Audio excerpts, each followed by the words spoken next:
네, 조합장님, 출전위원님 안녕하십니까. 법률사무소 국토의 김조영 대표 변호사입니다. 공부방 40차인데요. 오늘은 조합 이사회하고 대의원회를 원활하게 운영하는 방법이 뭐냐. 여기에 관해서 잠시 같이 한번 고민을 해보도록 하겠습니다. 우리 이사회하고 대의원회는 조금 시끄러울 때도 있지만 별 문제가 없습니다. 라고 얘기하시는 분이 대부분일 것 같아요. 근데 과연 그렇더라 하더라도 이사회하고 대의원회가 제대로 운영되고 있는 것이냐. 이사들도 공부 안 해가지고 모르고 대의원들도 모르고 그냥 올라오면 한 사람 막 얘기하면 알았어 그만해요 그러고 난 놈이다 통과시키는 것이냐. 아니면 누군가가 막 제대로 된 얘기를 해도 결국은 알았어 너는 그렇게 얘기해 우리는 표로 승부할게 그런다면 그냥 표대결로 통과시키는 것이냐 는 것도 조직의 장으로서 그 다음에 소유자 또는 조합원들의 전 재산이 될 수 있는 재산을 위임받아 가지고 정비사업을 하는 조합장으로서는 굉장히 책임감 있게 보셔야 될 부분입니다. 자, 그래서 먼저 이사회하고 대의원에서 분쟁이 발생하는 이유에 대해서 제가 한번 나름대로 생각을 해봤습니다. 제 생각입니다. 왜 분쟁이 발생할까요? 분쟁이라는 게 뭐냐면 싸우는 거죠. 이사회하고 대의원에 가지고 막 큰 소리 주고 싸우고, 어떤 경우는 제가 재판하고 영상 같은 걸 입수해서 보면 막 멱살 잡고 싸우고 막 집 던지고 욕하고 속기록 보면 윽박지르고 굉장히 많습니다. 생각보다. 이걸 조합원들이 알면 어떻게 생각할까요? 자, 첫 번째는 조합장이 의무를 잘 몰라가지고 상정된 안건에 대해서 이해를 못 시켜요. 제가 보기엔 조합장님 중에 많은 분들은 그걸 나름대로 이해를 해서 조합원들한테 이렇게 설득을 시키려고 합니다. 근데 옆에 듣다 보면 조합 이사들이나 대의원들이 궁금해해서 질문하는 건 그게 아닌데 엉뚱한 답변을 하고 있어요. 조합장이. 그럼 어떻게 됩니까? 점점 원성은 더 올라져가지고 이해를 못 시킨다고 서로 불신하게 되죠.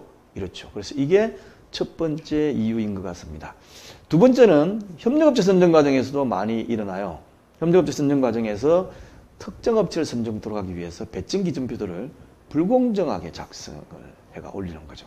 그러면 그 중에 좀 관심 있고 이쪽에 대해서 좀 제대로 된 지식을 가진 사람이 왜 배정 기준표가 이러느냐, 이걸 가지고 누구를 지금 선정하려고 그러느냐. 그러면 조합장님 뭐 답변을 해야 될 거 아닙니까? 아니면 거기 참석한 정비사업 전문가를 답변을 해야 될 거 아니에요. 그런데 답변이 궁색한 경우가 많이 있죠. 많이 있습니다. 네. 그리고 세 번째는 조합장이 독단적으로 업무를 진행해요. 조금 설명하다 안 되면 알았어요, 내둬요 그냥. 진행해, 빨리 진행해. 뭐 이런 식으로. 그 다음에 막 윽박지르고 하고 강압적으로 하고. 예. 이런 경우가 들어 있습니다. 그래서 이런 경우 때문에 분쟁이 발생하는 거죠. 그리고 조합장만 그러냐? 이사하고 대의원도 똑같아요. 제가 가서 보면 이사하고 대의원들도 뭘 몰라. 정비사업에 대해서 몰라가지고 조합장의 업무 진행에 그냥 시비를 거는 거예요. 시비를. 원래 난 저 사람은 반대파다. 그러면 가가지고 이래가지고 막 시비를 걸면 조합장님이나 다른 사람이 그걸 정확히 알고 있으면 이건 이렇습니다. 이렇습니다. 라고 딱딱 집어줘가지고 흔히 하는 말로 깨갱 그리도록 만들어야 되는데 그렇지 못하고 있어요. 막 시비를 걸면 답을 못해가지고 이러다가 그냥 넘어가고 이렇게 넘어가는 게 계속 반복되고 있습니다. 자, 그러면 이사하고 대의원들이 정비사업 지식이 부족한 경우에 어떻게 해야 되느냐. 솔직한 얘기로 조합장님 여러분들께서는 어떻습니까? 이사하고 대의원들께서 정비사업에 관해서 많이 알기를 원하십니까? 어떻습니까? 많이 알기를 원하시는 분? 적게 알기를 원하시는 분? 다 하겠죠. 그러나 솔직한 심정은 좀 알았으면 좋겠는데 내보다는 좀 몰랐으면 좋겠다. 뭐 이런 생각을 가지고 계시지 않는가요? 그래서 정비사업 지식이 부족한 경우에 더 채워주려고 그러지 않고 어떻습니까? 자기보다는 몰라야 된다. 그럼 내만 열심히 공부하고 저 사람들은 그냥 모르도록 내버려. 이렇게 하는 경우도 상당히 많을 것 같습니다. 그런데 같이 알면 훨씬 수월해질 수가 있습니다. 이쪽에서 뭐라고 얘기하면 저쪽이 무슨 얘기인지 다 알아들어. 그리고 자본도 별로 없어. 그래서 한번 그거를 시도해 보시기 바랍니다.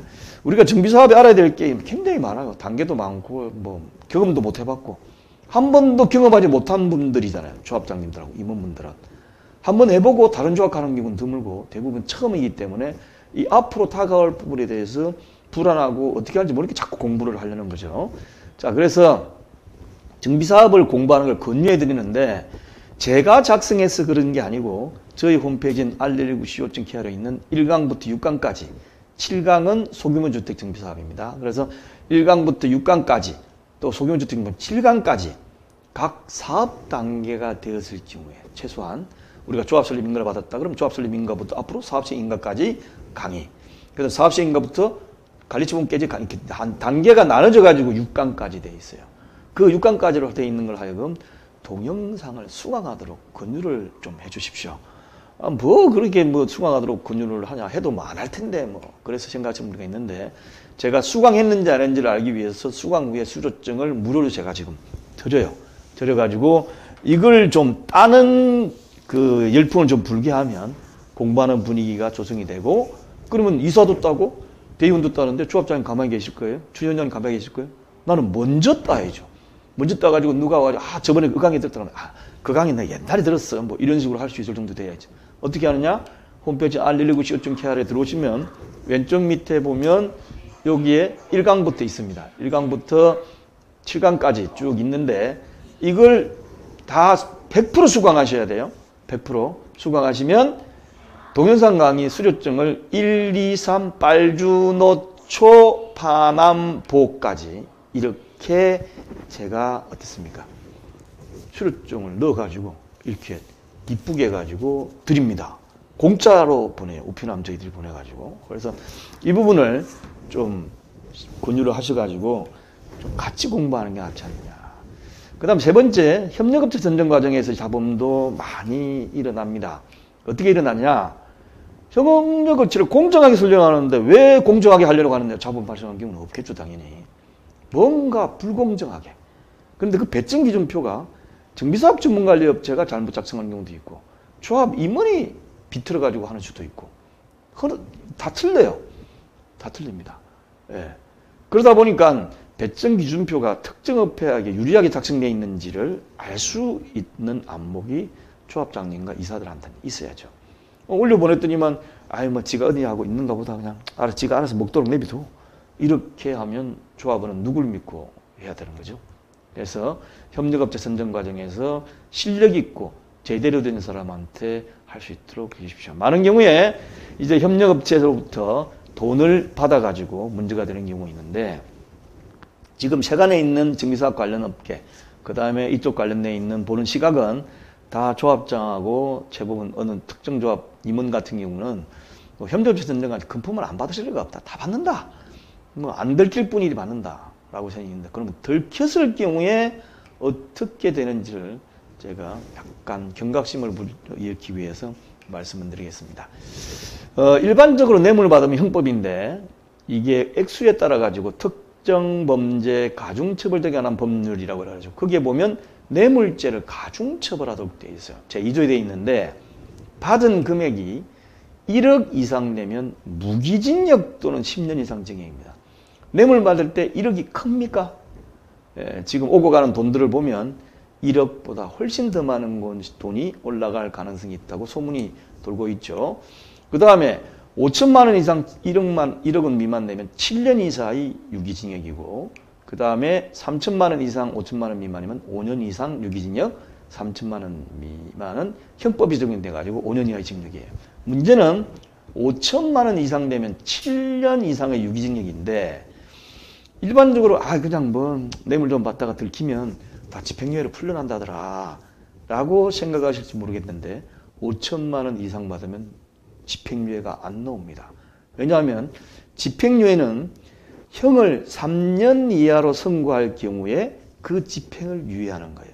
근데 5천만 원 이상짜리는 7년 이상 하도록 되어 있는데 7년 이상을 판사가 장량감경이라 그래가지고 한 번에 걸쳐가지고 2분의 1을 깎을 수 있어요. 그래서 이 사람은 정말 좀 뭐 돈 주는 협력업체 가지고 너무 받아라고 막 이렇게 하다 보니까 어쩔 수 없이 그냥 받았구나. 할 경우는 좀 집행유예를 해주고 싶더라도 5천만 원 이상이면 7년 이상이기 때문에 한 번 깎아도 3년 6월 이상이에요. 그러면 집행유예를 할 수 있는 3년 이하가 되지 않지 않습니까? 그래서 무조건 3년 6월 이상 실형이 떨어집니다. 실형이. 5천만 원 큰 돈 아니죠? 뇌물 받을 때 액수를 보면 큰 돈 아닙니다. 왜냐하면 수십억, 수백억이 왔다 갔다 하는 이 협력업체에서 뭐 10%, 15%, 뭐 이런 식으로 얘기가 돌고 있으니 이건 받으시는 분만이 알고 있잖아요.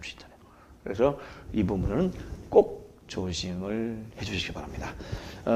본 동영상 강좌 부분을 다시 되새겨서 보고 싶으신 분은 홈페이지 들어오셔가지고 밑에 왼쪽에 공부방 12번째 넣어놓도록 하겠습니다.